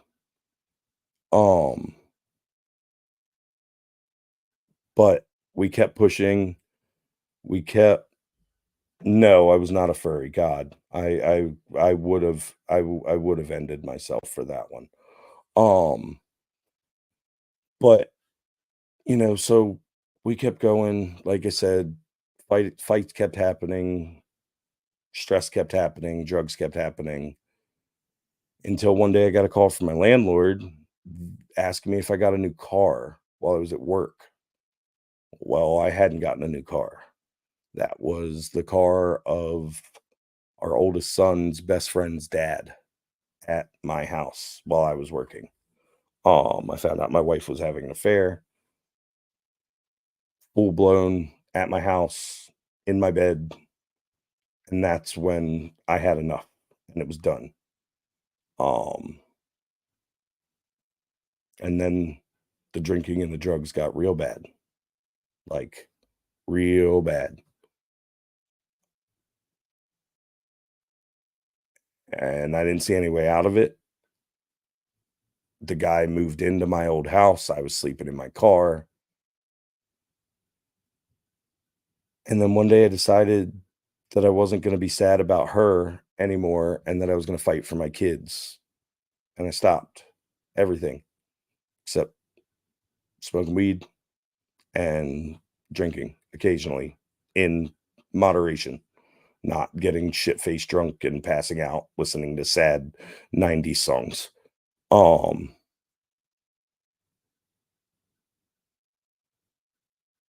Yes, I am also glad I didn't hit the delete button on both of them user because it would have ruined everything. But the point of the story is I have no way of knowing this, and I don't mean any disrespect by this, but I see a lot of echoes of what I went through in what we're finding out about Nick's situation. And I hope it's not. I hope, they just made a conscious decision to start the swinging because they're consenting adults and whatever. But I don't think it's true. Most men will never broach the subject of swinging with their wives. And I don't think any happy woman would. It's just my personal opinion. I think that is part of the death throes of a marriage. People desperate to try and keep their family together, so they make decisions that they wouldn't normally make. Like I said, if that's what's going on, then my message to Nick would be, it's already done. It's time to get clean for yourself, because it's time to make the hurting stop. It's time to throw in the towel. As much as I hate divorce, I don't think there's any coming back from that if you got there the way I got to that position. Hopefully you guys can do it amicably, but start getting your ducks in a row, because if I'm right, I promise you she's trying to, and probably has a head start on you. I may be wrong. I hope I'm wrong. I really do, because these kids have been through what I would consider enough. I don't want to see them go through a divorce. That's way worse. But that's my personal anecdotal story that I see a lot of similarities with Nick's story. And does it excuse it? No. Like, he's well aware of how today's world works. He should have made much better decisions to get himself ready for a possible divorce hearing. But I can understand how you get there. Most men will do anything to try and save their marriage. That's why most divorces are normally filed by women. Even things that they wouldn't normally do. And that starts to break down. It starts to break down on your soul when you're living a life that doesn't match with your own morals. And if I'm right about the personal stuff, then there is a crossroads that Nick is probably at. And one of the ends of that crossroad is debilitating addiction. If he tries to hold on and just keeps getting more and more stressed, he will go deeper down the rabbit hole. But there's a light at the end of the tunnel. That was 2017. It was 7 years ago. Now, I've met my new wife. We've been married almost a year, together just over 3. We're getting ready to welcome my 4th child, her first, into the world, our first daughter. We have custody of all 3 of my children from my first marriage. She is more of a mom to them than their own mom is. She's the best thing that ever happened to me or my children. And I was at a place much lower than Nick was, with much worse resources, much less resources. So, like I said, if I had one message to Nick, it would be, the drugs are easy to put down with the motivation you have. Talk to your doctor about how to stop the alcohol,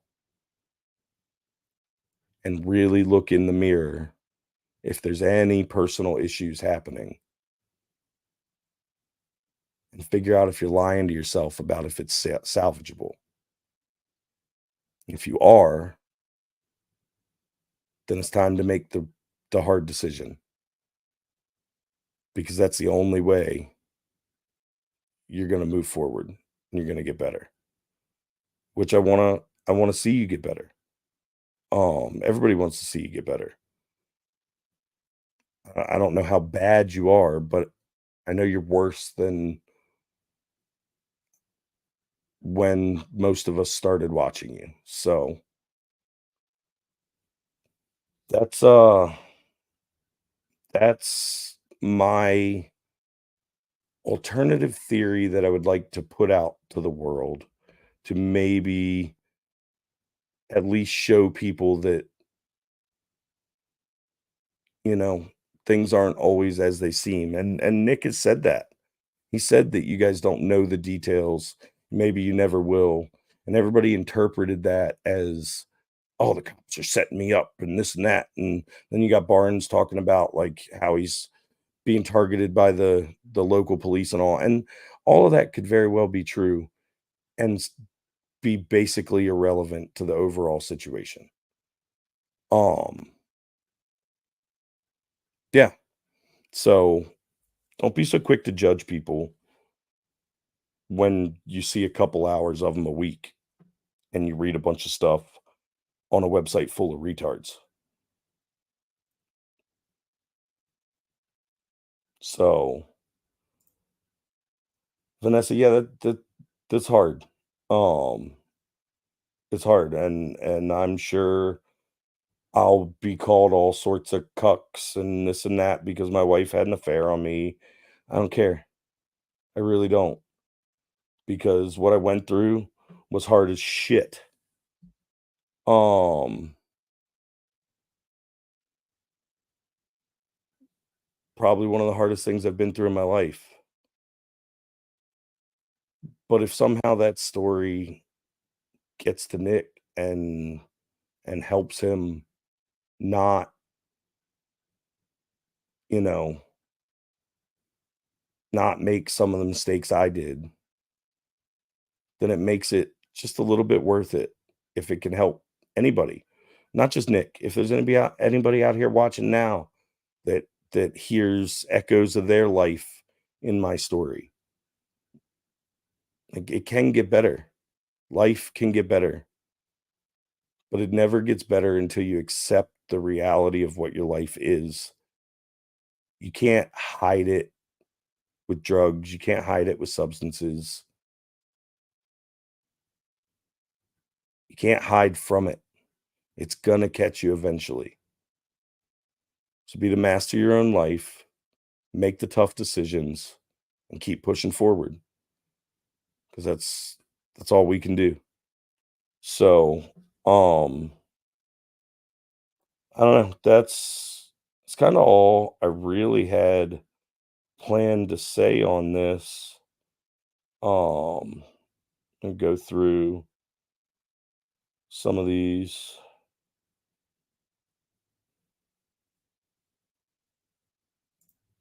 Yeah, yeah. I mean, you do.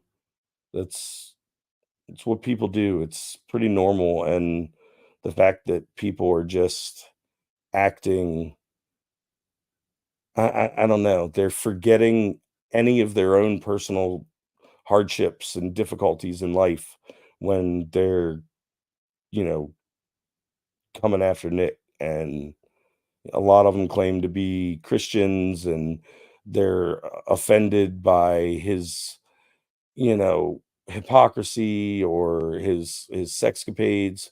But I'm pretty sure there's a story about people without sin being the first to cast stones that some guy told us, you know, a couple thousand years ago.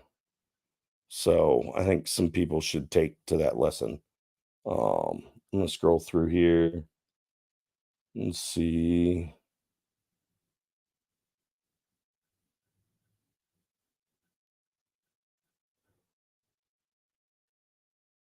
See what I got in the chats. Lisa G, thank you.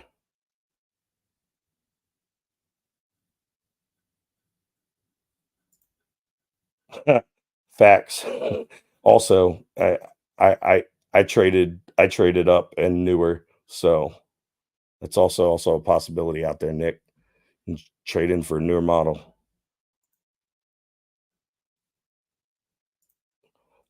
Tabby's daddy, he specifically said he was intentionally entering his midlife crisis, and timing wise, it was right near the Jamaica trip. My guess is that was right around the time the swinging started.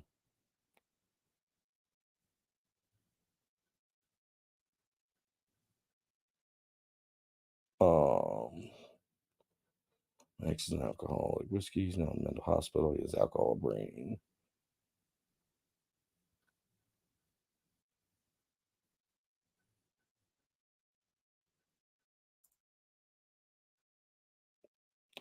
Hey, I'm sorry to hear that, Lisa. That sounds horrible. Um, yeah, sorry to hear that. I don't know what else really to say about that. So,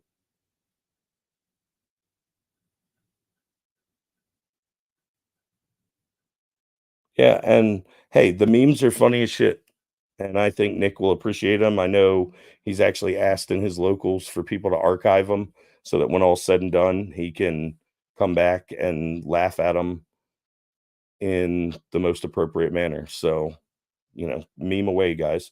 And that's another thing. Nick's even said he doesn't care who grifts off this. He doesn't care who talks about it. He doesn't care what jokes you make about him or the swinging or the drugs. The one thing he just really wants people to know is that his kids were never in any danger. And and I think that's probably true, guys. Like as someone who, like I said, did drugs as a parent, um, doesn't doesn't necessarily keep you from doing your your job. Does it make you unprepared if there's a late night emergency? Yeah, maybe. Thankfully, I never had that happen. Thankfully, it doesn't seem like Nick's had that happen. There's no reports of like ambulances at his house and intoxicated people. So, I mean, yeah, I guess there's a part of it where it's like, oh, you might not be able to handle something that arises. But Nick's streams are at like 11 p.m. his time. His kids are in bed. Who cares how fucking drunk he gets on his streams? Like that's not affecting his kids. Is it great for him when they get older and they start watching it? Probably not. He'll probably have to, have some conversations with them. But it doesn't mean he's not taking care of his kids, guys. Like seriously, even if he's streaming 5 days a week, 3 hours a night, that's only 15 hours a week when there's that you're seeing him. When and there's what, 24 hours a day times 7, it's at least 140, 168, I believe, 168 hours a week, and you're seeing him for 15, and you think you know what his life's like. You don't. And if you think you do, you're retarded. Um, Stop with these parasocial relationships, people. Like they're not healthy. You're gonna end up as like stalkers or some shit. Touch grass, meet real people, make real friends. Internet people aren't your friends. Takes a lot to be friends with someone on the internet. I have maybe 2 or 3 people that I would consider friends, and another handful or so that I would consider acquaintances along the lines of like a coworker or something. And then everybody else is just pictures and letters on a screen. They don't matter. If I watch a content creator, it's because they're entertaining, the same way I used to watch television shows or sporting events. I don't need the person, just like I don't need Donald Trump to be some role model for my children to think he's the better presidential option. I also don't think my YouTuber needs to be some shining city on the hill of, you know, moral consistency when I watch them because they make me laugh. Like it's I don't know, people are so personally invested in this. I just don't get it. Yeah, I don't think he was jacking off. Like one little known fact. There's a saying for trying to have sex while you're on cocaine. It's called push and rope, and it's called that for a reason. Pick up a piece of rope and try to push it. Doesn't really go where you want it to. It just kind of folds up on itself.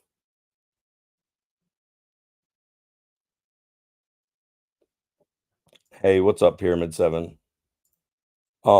Time gap between that and meeting my new wifey, about 3.5 years after I finally accepted that the marriage was over and moved out of the house.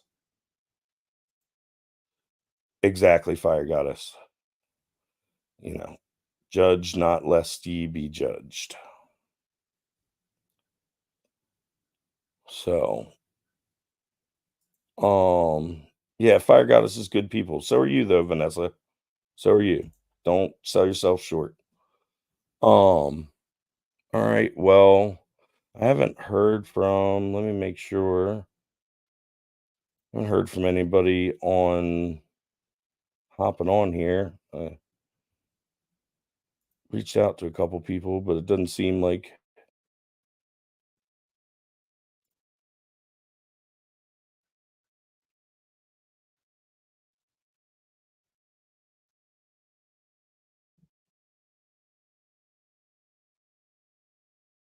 um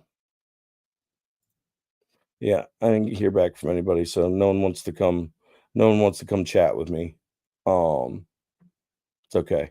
No, the only other thing I'll add is, again, the overall framework which I come from, and I understand a lot of people don't agree on though, is a very libertarian slash anarchist framework where I don't have a problem with drug use. I don't think the government should restrict drug use, and I don't think that it should be criminalized. So, in my opinion, all of the drama and the risk these kids are against for being removed from their home or something like that stems from the government overstepping its bounds and not necessarily from the parents being abusive or neglectful. We'll see what comes out on the body cam footage and in the photo evidence, but at least for me, I I'm not convinced. I haven't seen enough, and I hope for anybody that watches or anybody that sees this, they I gave them something to think about that maybe some other people have not. So I appreciate it. Um, no problem. No problem, no nonsense. Whoa, whoa, whoa, user when? Oh, I think I know what you're talking about. Are you talking about on his long stream the other day when he played the joke body cam? That was funny. That was funny. Oh no. Well, tell Art I said hi if you talk to him and or when you talk to him, and I'm sorry he couldn't miss it, but maybe he can catch the replay. Thank you, no nonsense, or thank you, nonsense. I appreciate it. I'm eternally blessed and never in a million years thought I would have found what I found. So definitely very blessed, definitely very happy. Um, Other than that, does anyone have any last minute questions they want to ask or anything like that? Been going for about 2.5 hours here, so yeah, that's what I thought, and They're I saw Josh Moon was saying today that they're claiming some privacy issues, and he wants Nick to waive or to consent to the stuff being released. Um, and there's like a massive charge that goes along with it. I think like $3,000. So, well, hey, I guess that's about it. I haven't said it the whole stream. I kind of suck at this grifting thing, despite the name. But make sure you guys hit that like and subscribe button, ring the bell, all that good stuff. I do plan on trying to do a lot more streaming sooner than later. So hopefully we get that going. Baby is due in June 26th is the due date, but we're having a feeling she's going to take after her mother and get here early because that's her mom's style. She's always early for everything. Yeah, that's the work to blur the kids out. That's what the cost is, from my understanding, Jess. Yeah, nonsense says $3,000.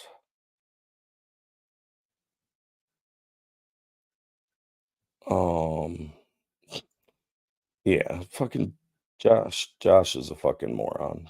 All the Kiwi Farms is a moron. Fucking internet autism at its worst. So, well, guys, I think that's it. I think I'm gonna go ahead and wrap it up here. Hey, thank you. I appreciate that. I'm gonna wrap it up here, get ready and put the outro on. Looks like altogether we had a couple hundred people. I don't know how that works. It's saying 339 live viewers, but it's saying a lot of those are on X, so I don't know how accurate that is. But either way, I appreciate everybody stopping by. The ones that saw it, hopefully it gave you some stuff to think about. If it did, share this with some people. And I'm not taking it down. It's not going anywhere. And if anybody out there does talk to Nick, maybe clip that last part where I was telling my story. Maybe clip it and send it to him. Because if I'm even close, I can only hope maybe it'll help. But other than that, I think it's going to be it. I'm going to get ready and throw up the outro here, guys. And then until next time, that's going to be it. Peace. Peace.